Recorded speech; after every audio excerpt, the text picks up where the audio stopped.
Success is not the absence of failure, it's persistence through failure. Aisha Tyleroff. And Aisha, of course, in all these quotes, the only reason we give them to you is because we believe in them. And she's exactly right. You just have to keep in the market day in and day out. If this were easy, my friends, everyone would be a charting master, but they're not. And for those of you who are here at the channel for the first time, and your would-be options day traders who've already tried out all of the fancy channels where the people are giving you, quote, secrets, and you've tried them and lost your ass, you're at the wrong place if that's your attitude. That is not our attitude here. We are trend followers. We follow big charts for big money in our practice trades. We're asking you to spend 10 to 15 minutes a day, not 2 hours a week, not all day Sunday, not 3 hours a day every day of the week, trying to find some little penny stock that you can put $1,000 in and make $100,000. That is not what we do here at all. If you're interested in really learning how the stock market works and how to chart, that is, use technical analysis to follow trends, you're at the exact right place. If you're a get-rich-quick schemer with options and all that, you're at the wrong place. We're going to jump into these charts for those people who are truly dedicated to 10 to 15 minutes a day in, day out, month in, month out, year in, year out, and want to learn how these charts work. We're here for you, my friends. Let's jump into it. We see stocks are down for the day, bonds and gold up. What do we see as the week is developing? Well, we have a green up candle reaching a higher high, bigger candle. We see that the price percent oscillator's lost some energy. It's not heading up at the high angle it had been. Derivative oscillator, however, still gaining momentum. We go from the weekly to the 2-day. And what do we see happening on the 2-day calendar? Well, this is the first day of the latest 2-day candle. And we see there that we have a red open box spinning top. We see that the price percent oscillator has gone flat, maybe headed down a little bit. Derivative oscillator losing momentum. So we're seeing a blowing off here. How much is it going to blow off? Can't tell you.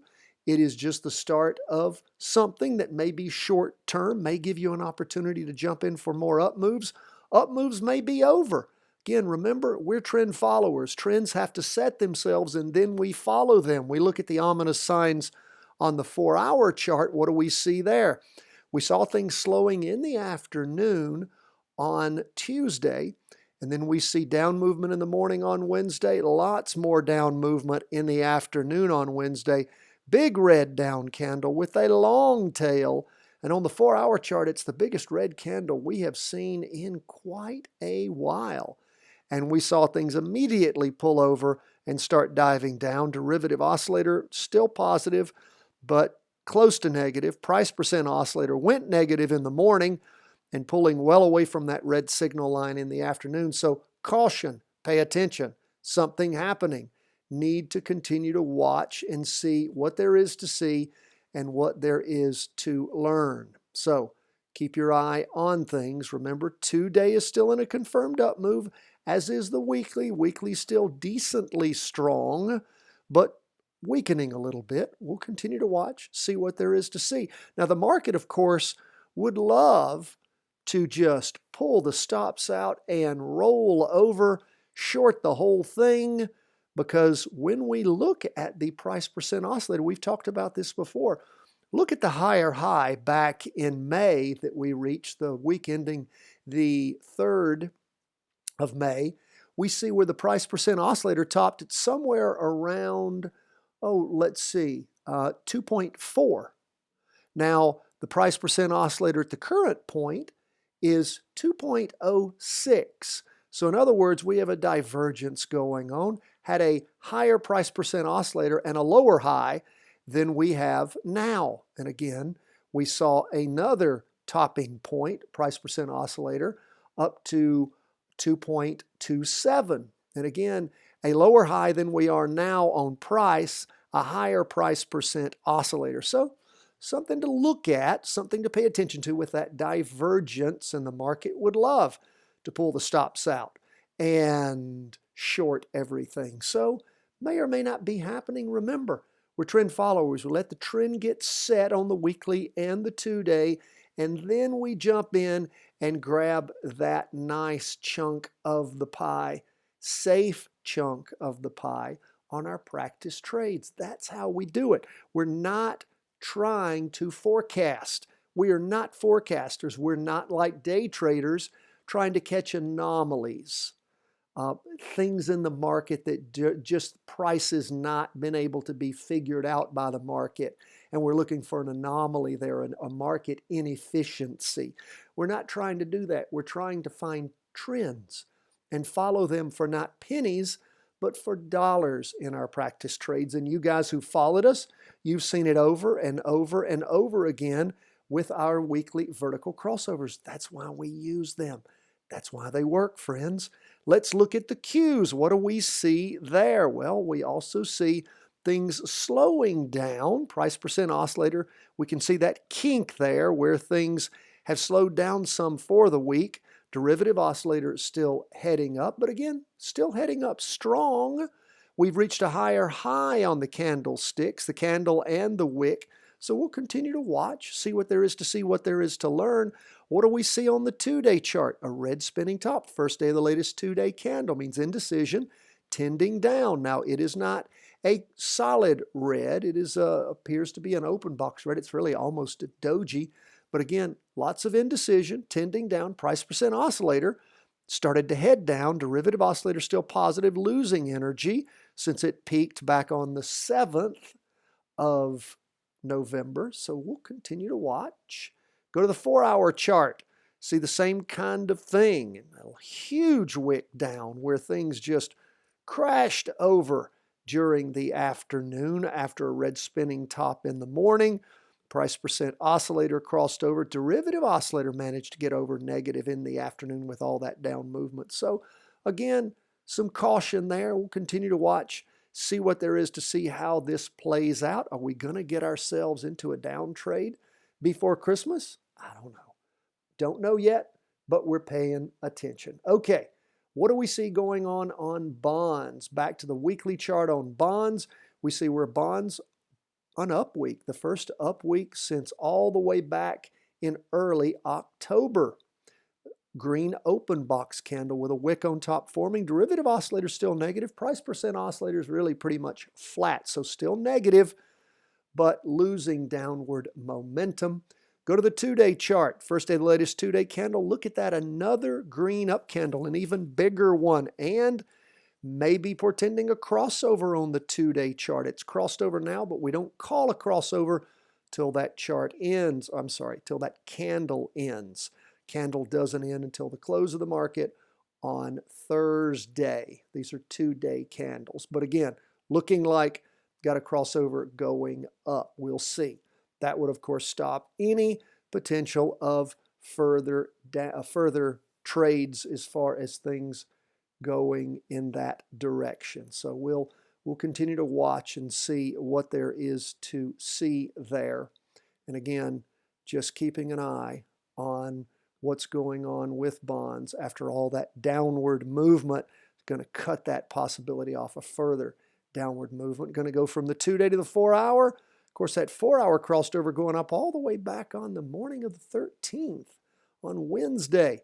And what do we see now that we're a week later? Things continuing to move up. A little bit of a digestion of some gains, but again, moving up. Haven't had a solid red down candle since that crossover, since before the crossover, since the 12th. So anyway, we'll continue to watch, see what there is to see. Perhaps all this down movement in bonds is coming to an end. It has been good to us, hasn't it, friends? We have ridden that down ride quite well in 20-year bonds. Now, and of course, that's TBF is the inverse fund. Now, going to go to gold. Oh, and by the way, bonds up 1.03% for the day. Gold up just barely, 0.05%. We do have a green open box candle. Now that's not, I'm sorry, green closed box. That's not a green open box candle. Means that it's just some stalling in downward movement. Price is still below that weekly trend line. Price percent oscillator still heading down. Derivative oscillator gaining downward momentum. Go to the 2-day chart.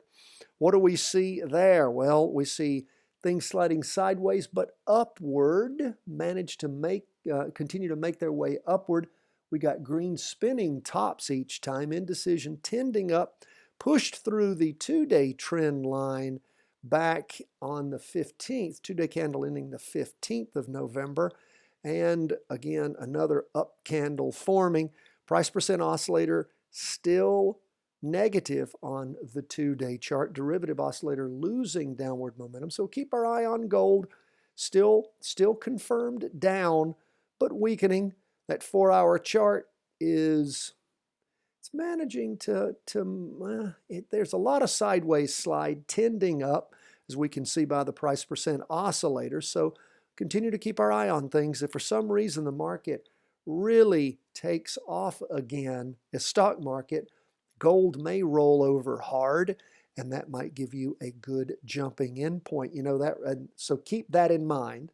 I'm going to switch back for just a little quick thing on TLT in a second, but keep that in mind. If you see a rollover on gold, might give you a good jumping in point. Only thing I might note for you guys on the 2-day chart when we're looking at 20-year bonds, if tomorrow is a big down day in bonds, watch for the price percent oscillator to pull through that red signal line before the candle ends. Not saying that's going to happen, but do mark that in your trader's notes to watch for that. See if indeed that occurs. If that occurs, pay attention to how significant that is for long-term movement of things rolling over and going back down, and if you have a jumping in point at the end of the day on Thursday for a potential down trade. If there's a bounce off this red signal line, you could treat that, if you wanted to give it a practice trade, as a crossover. That is, if again there's a lot of downward movement on Thursday and the blue price percent oscillator pulls back through the red signal line going down. It very well is not all that likely to happen, but if it does, pay attention to that.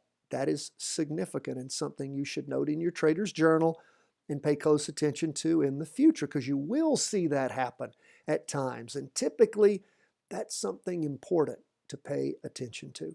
Folks, that's where we are as we end the day on Wednesday. Now remember, what is Wednesday? Why is Wednesday important to us? It is the middle of the weekend. It is a time that we back away from the charts to see what's really happening. We have a training for you today. It's attached in the show notes to everyone who subscribes. If you're not a subscriber, go to chartingwealth.com, subscribe. You will get all the daily trainings in your show notes every day. It's for free. Go sign up. What we ask you to do in this training is back away once a week, clear your mind, and see what the weekly candle is telling you. All things being equal, the market tends to move in the direction of the largest chart. Always keep the largest chart in mind. Always know its strengths and weaknesses, because that is routinely where the market is going. It is the trend setter, and you need to get away from the minutia, step back, and Wednesday evening is a great time to do it, midweek, and see what the hell is really going on. Friends, that's it for the day. If you appreciate what we do here, we do have a Patreon support page. We so appreciate our Patreon members, and we show that appreciation all the time. We've got special trainings for you that we provide to our Patreon members. Depending on your level of support, you get a free book. Depending on your level of support, you also get a free year's supply of trader journals. Everybody at any of the 3 levels gets to join in the monthly question and answer. And if you're at that mid-level, we actually give you a call once a month, 15 minutes, talking just with you about how things are going and what you are up to. So again, if you're interested in knowing more about the Patreon support, look for the link in the show notes. You hadn't purchased our book, which is a great starting point, Charting Your Way to Wealth.